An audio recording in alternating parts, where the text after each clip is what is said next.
Alright guys, we are back out here doing some more work on Mikey. Today it's just going to be like a little bit of, I guess, maintenance and repair.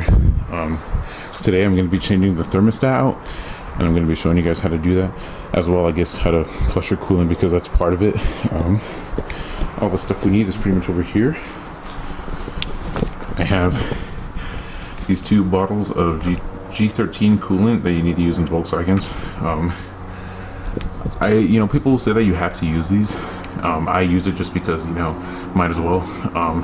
It's like $30 for one bottle, so that's pretty good. And they are concentrate, so you still have to mix them with water. From what I've seen and heard before, you can still run green coolant in Volkswagens. The only problem with the corrosion thing is just when you mix the two coolants, so you can only run either one or the other. I'm just running the pink coolant in this case because, like I said, I just want to.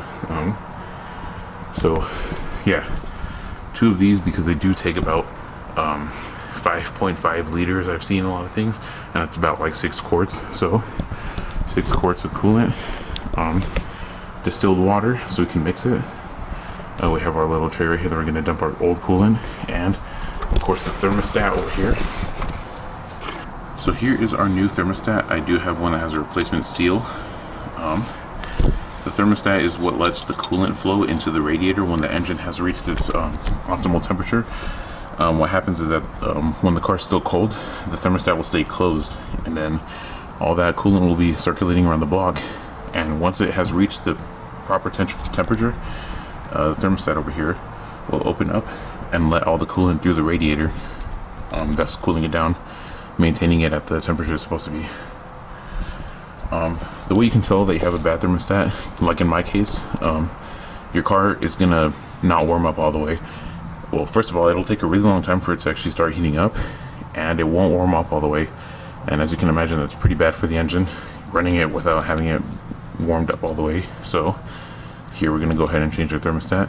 It stays stuck open, so basically all the coolant's flowing through the radiator and everything, and that's why it doesn't ever warm up. So gonna be going ahead and changing that, as well as changing the coolant, because you kind of need to drain it to change the thermostat, unless you want some of it spilling everywhere.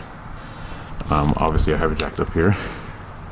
Of course you want to wait until the car is pretty much cooled down to do this, because you don't want to burn yourself with the coolant.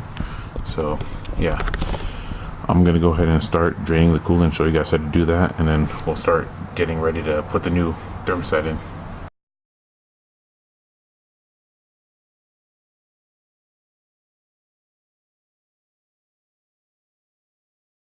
So to drain your coolant, you're gonna want to come down to the, I guess if you're doing it from this way, the right side of the car, you're gonna come down to where the radiator is, and if you see this right here, that is going to be what is called the petcock, and that is what you're going to use to drain your coolant. Be extremely careful when taking this off, because if you take it off really fast, the coolant will shoot out uncontrollably. I know firsthand what it's like for that to happen. So unscrew it very closely, and once it's at a steady stream, just hold it there, because if you let go of it, then this is going to push out and, like I said, spray it all out uncontrollably. And if it's a little bit warm, that probably won't be very pleasant. So let all the coolant drain out. Open up the heater core, everything, by turning up the heat so that everything goes through the heater core. And then you're going to want to spray water into the reservoir, so then it really cleans out the whole system with the old coolant. And once the water comes out clear, that's how you know you got all your old fluid flushed out. Okay, so as you can see here, I've got some of the coolant drained out. It looks very disgusting, as you can see. So this is what the petcock opened all the way. You can see it there dripping. So this is obviously not all the coolant that's in the car. As you guys know, coolant systems are under pressure. So this is going to be what you're going to get just by loosening the petcock. But to get all of it out, you're going to actually want to go up to the coolant reservoir and loosen it up so it can let air in, and then all that air will push out the remaining coolant. So there you go. I just opened up the reservoir, and as you can see, the rest of it is all coming out. So the car is actually not really hot right now. It's actually pretty cool. So as you can tell, the water's not super pressurized. If you were doing this while the car was pretty hot, this would shoot out violently. So like I said, when it's cold, it's so much better, because one, the water's going to shoot out uncontrollably, and second, it won't be burning hot, obviously. So it's very ideal to keep the car cool when you're doing this. So it looks like we got a pretty decent amount of the old coolant out, but to get the rest of it out, the rest of it's going to be lurking inside of either the block or the heater core. So for this part, you're actually going to want to turn on the car and let it run for a bit and turn on the heat all the way, so then all of it can come out, and then you'll be ready to spray water through the system to flush the rest of it out. Alright, so hopefully you guys can hear me pretty well, but as you can see, that is looking pretty clear. Pretty much just water at that point. So this is when it's okay to go ahead and shut off the car, close the petcock, and then obviously let it all drain out first, and then we'll be ready to move on to replacing the thermostat. So I'll get this all taken care of, put everything back where it's supposed to be, and we'll start taking off the stock or the broken thermostat. Okay, so got our coolant situation settled. Everything's all drained out. So now we can get started on taking off the old thermostat. So first thing you're going to want to do is take off your beauty cover. I didn't have the one on the top to begin with because all the stuff is done with my catch cans in the way. And then take off the bottom section of it that covers over here. After you've taken off the beauty covers, you're going to want to take off this metal plate going on here. And that's going to be held on with these two Allen bolts down here.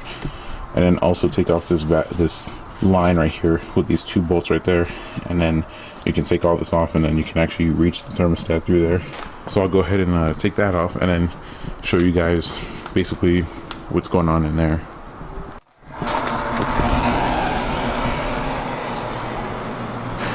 Me. Anyways, as you can see, I got this all loosened up. Everything's just kind of dangling here. So yeah, this line is held onto this metal plate with two 10 millimeters, like just about everything in this car, and then those two Allen bolts. So I got all my stuff right here. I don't really think it's necessary to completely take this out of the engine bay, because you really just need to kind of move it out of the way like this, because let me see if you can, let's see if it'll be able, if you guys will be able to see this. So right about there, right there where that Allen bolt is, that's going to be where your thermostat's going to be. So you got to take that Allen bolt out, and then one on the bottom, and then that will come out. So it's just right in there. Just move this, and it's like a direct path through there. So take those two Allen bolts out, and then it should be able to just pop out.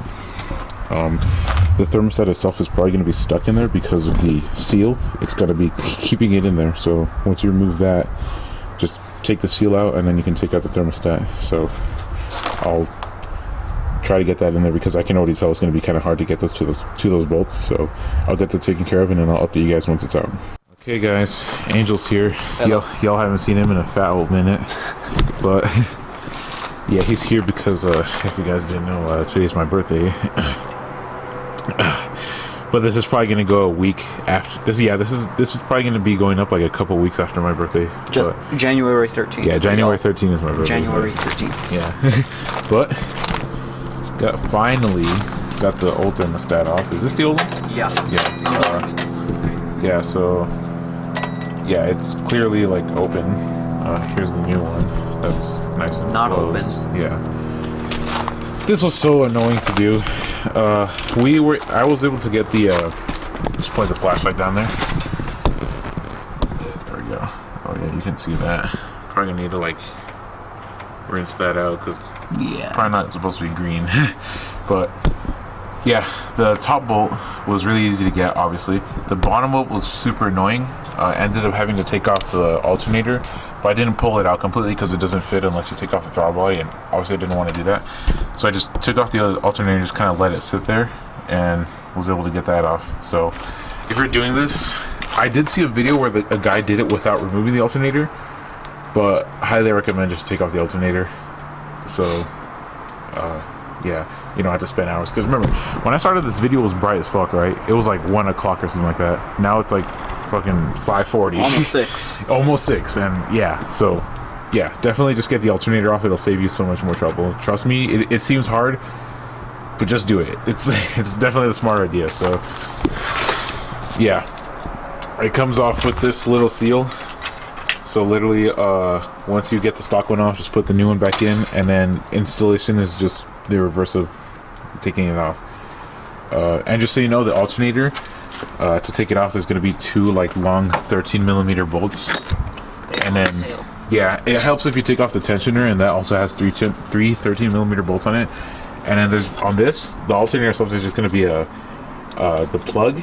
So you just unplug that, and then there's going to be like a ground wire, which is a 10mm, and then there's going to be like a little bracket holding the ground wire to the alternator, which is an 8mm. So really complicated, but I mean, still easier than trying not to take it off. So. Oh, the thing about that one bolt that won't come off, and that's you pull the tensioner back. Yeah. So it's honestly, that's what I'm saying. Also, it's better to take off the tensioner because there's a bolt on the tensioner, or no, there's a bolt on the alternator itself that won't come out unless you take off the tensioner. So you're gonna have to take off the tensioner either way, which is really easy. Honestly, it's just 13mm, like I said. So yeah, this is Let's get it. Yeah, let's get this done, dude. Let's get it. I want to have my birthday party right now, dude. So, and I'm hungry. I have only ate breakfast today, so. And even my breakfast wasn't even, it was like a little chocolate thing that was like probably maybe like a cupcake. It was the size of a cupcake, but it was like a chocolate like mini cake, I guess. So basically nothing. And Angel hasn't eaten at all today. I ate a bowl of cereal at 4 a.m. Yeah, so that doesn't really count. Nah. So yeah, we'll just get this on, and then I'll wait for the rest of my friends to come here, because Andy and John is also coming here, and then Gerardo and Jesus, which you guys haven't seen on the channel yet, but they're another one of our friends. So They're chill. Yeah, they're chill. They haven't been in other videos just because we hang out with them a lot, but it's just like I like, you know, like you guys, as you guys know, content. Yeah, like as you guys know, like I like to just keep this channel with car stuff. So, you know, yeah.